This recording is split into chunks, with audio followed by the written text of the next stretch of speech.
5. Note on the origins of King Arthur and the Holy Grail.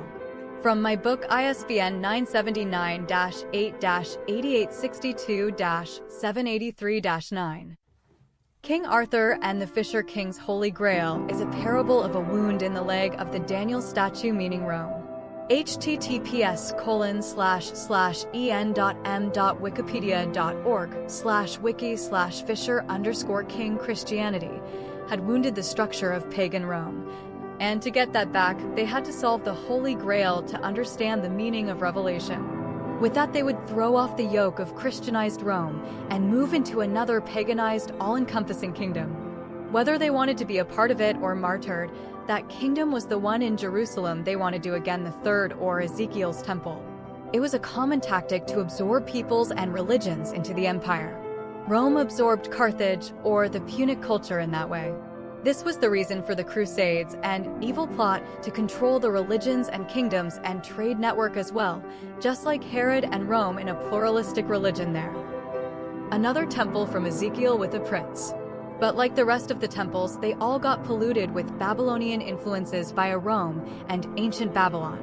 No one expected the church to form in 325, they expected a pagan temple to arise with a new religion that's based off of Hellenized Judaism and a synchronized one-world kingdom and religion. Find my book ISBN 979-8-8862-783-9 Pandora's Box and the Holy Grail. It's not just Masons, this is the entire occult trying to do this, especially the Rosicrucians or occult groups within the Catholic Church during the Renaissance and before. There's always been that two-tiered Janus religion with the old pagan Rome and occult from Babylon mixed in with Orthodox Christian theology. For them, the occult New Jerusalem is a physical temple in Jerusalem, the third temple. As a portal to the divine New Jerusalem, or from another group of them that believe the apocalypse opens that portal and the building of the temple is the combination to progress past this age. For Revelation to be accomplished and to get into the next age, there has to be a persecution exactly as is written, and then there needs to be two witnesses that wind up performing miracles like Moses and Aaron in Egypt's court. Then they have to be killed by the fallen angels who bring hell with them, and once they are raised, heaven opens up in Revelation 11 and Revelation 15 happens with the culmination of the second advent. So most of them believe that it's better to rule there in a world religion/kingdom forever because they are atheists in that regard or millennialist types. Amos 5:18, the day of the Lord. 18 Woe to you who long for the day of the Lord. Why do you long for the day of the Lord? That day will be darkness, not light. 19 It will be as though a man fled from a lion only to meet a bear, as though he entered his house and rested his hand on the wall only to have a snake bite him. 20 Will not the day of the Lord be darkness, not light, pitch dark, without a ray of brightness? 21 I despise your religious festivals. Your assemblies are a stench to me. 22 Even though you bring me burnt offerings and grain offerings, I will not accept them. Though you bring choice fellowship offerings, I will have no regard for them. 23 Away with the noise of your songs. I will not listen to the music of your harps. 24 But let justice roll on like a river, righteousness like a never-failing stream. 2 Peter 3 verses 11 to 12. Since everything will be destroyed in this way, what kind of people ought you to be? You ought to live holy and godly lives. 12 As you look forward to the day of God and speed its coming. That day will bring about the destruction of the heavens by fire, and the elements will melt in the heat. 2 Peter 3 verse 12 Or as you wait eagerly for the day of God to come. Strong's Concordance. Probably strengthened from pose, to speed, study, i.e. urge on, diligently or earnestly. By implication, to await eagerly, make, with, haste unto. Ezekiel's temple. Ezekiel 40-48 shares a lot with the old Babylonian temple in its building. Some people say it looks like that because Ezekiel was in Babylon when he had the vision. And so it becomes corrupted with a corrupted prince, or is built that way. Greater Israel is involved, and instead of the star, or on top of it, is the mark of Cain, which is Chai, or the life symbol.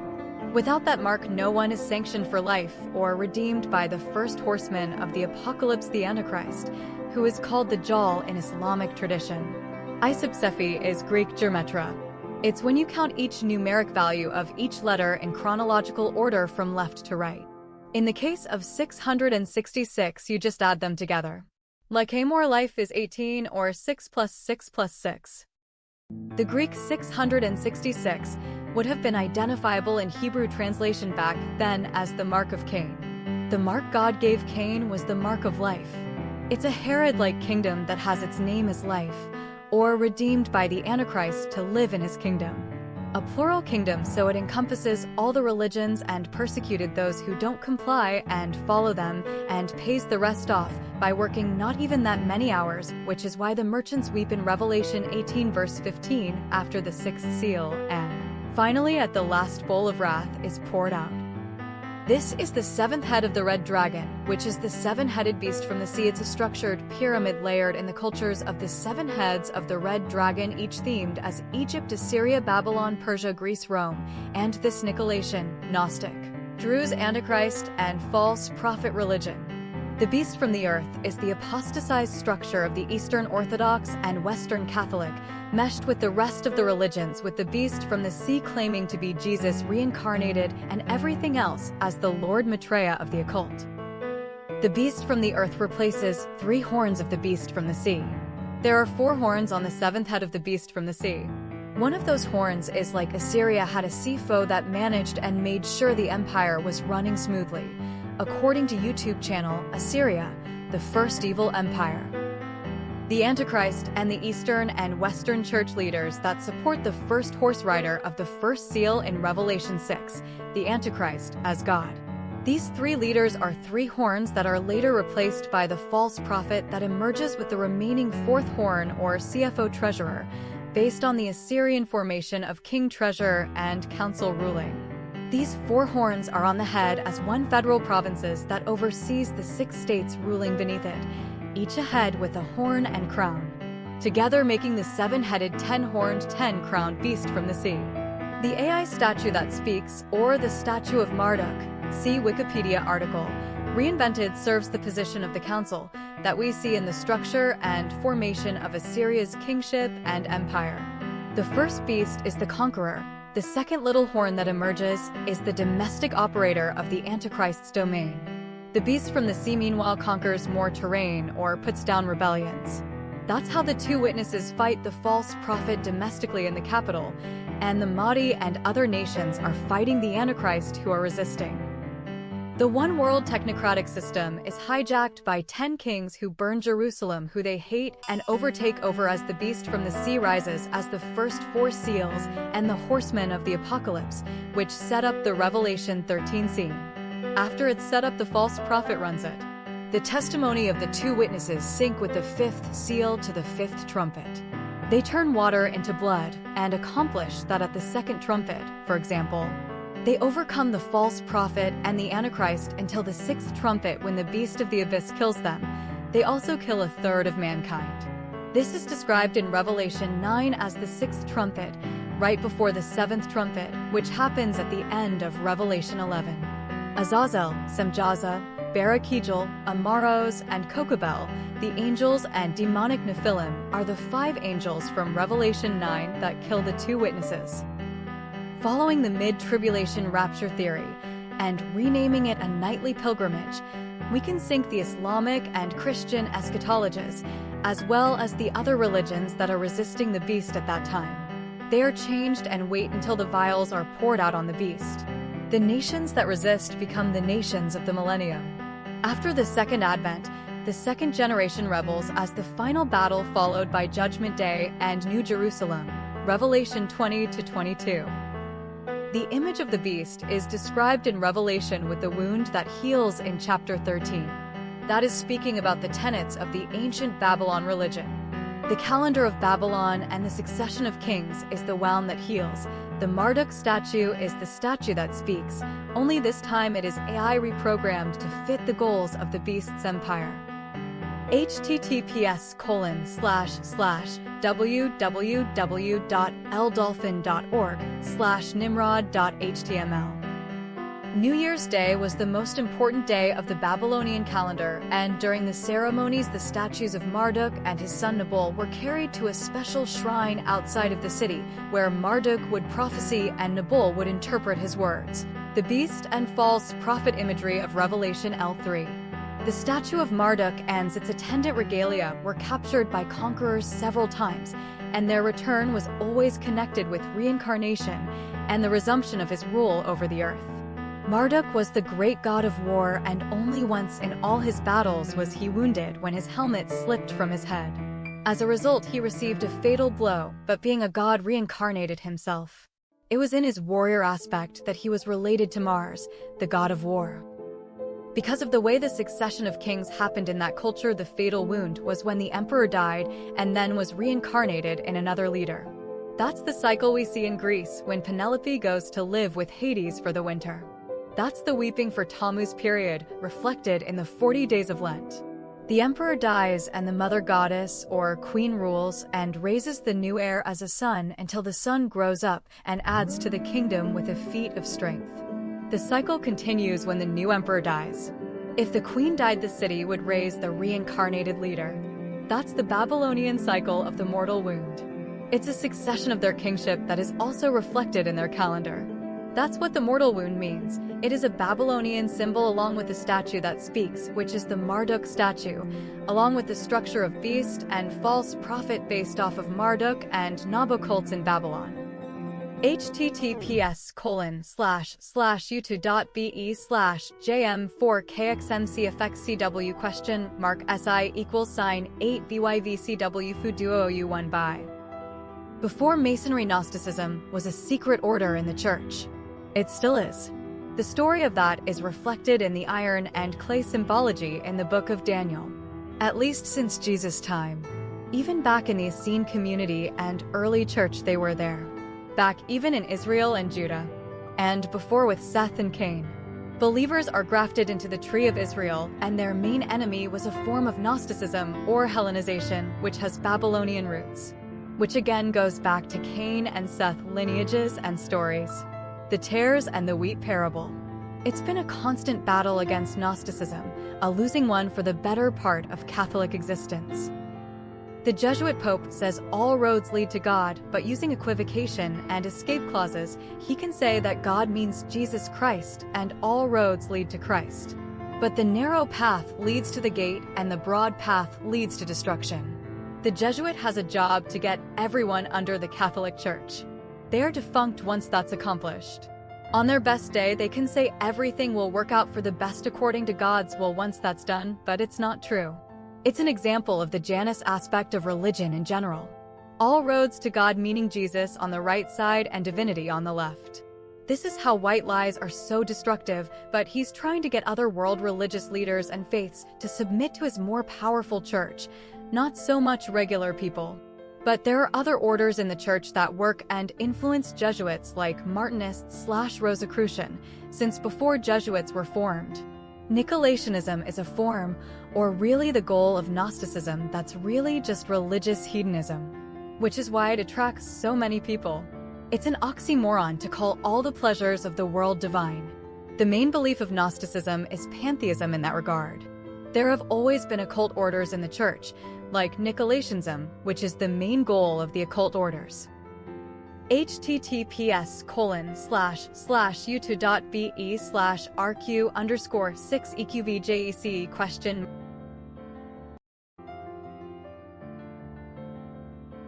There's a problem with Alphonse Liguori. The occult was heavily involved in the Catholic Church, and some of the worst hypocrites were in their ranks, even today. These were those in the Holy Roman Empire that favored old pagan ways of ancient Rome. But they were sneaky. Someone working for the occult would blame the Jews and scapegoat them. Like Liguori, who set precedent for normalizing lying from the church. Think of back then when they would go to collect taxes from the poor and lie to them, so that the ends justify the means to be paid through predatory usury. It's hard for anyone to even imagine a world with no usury and no replacement words for usury. But that's how any functional economy works when kept in small pots. Where everything is easily produced, sold in the area for the most part, where everyone can participate. That's not even the worst though if you consider the Spanish Inquisition and the mistakes that were made during that time supposedly justifying their cause. The fruit of his teachings is apparent in today's hypocritical and unjust world. You can't have a bishop lie to the congregations about rape and other crimes, but that's exactly what they did to protect the church. They used Liguori's techniques, like a lot of modern-day lawyers and politicians. And the ethics of that are closer to the Babylonian ethics of strong survive and rich rule the poor. When I say the occult, what I am referring to is ancient Babylonian system, mostly, and pagan pantheism that worships higher human institutions as divine. Rome absorbed the traditions of the Punic Empire to conquer them. It's a similar tactic that happened with every empire since ancient Babylon. You can see traces of that system in all the major ancient empires. One of those traits is claiming the higher institutions, world civilizations, and the rich people of society is divinity. Divinity is not of this world. It's from a higher plane of existence. It's been hundreds of years since no usury was right, and when it was right, it was in small, far-out places for the most part. But it's important to raise awareness of what's been lost when trying to understand divinity in the first place. Many times the worst ones don't even know what they are supporting or doing.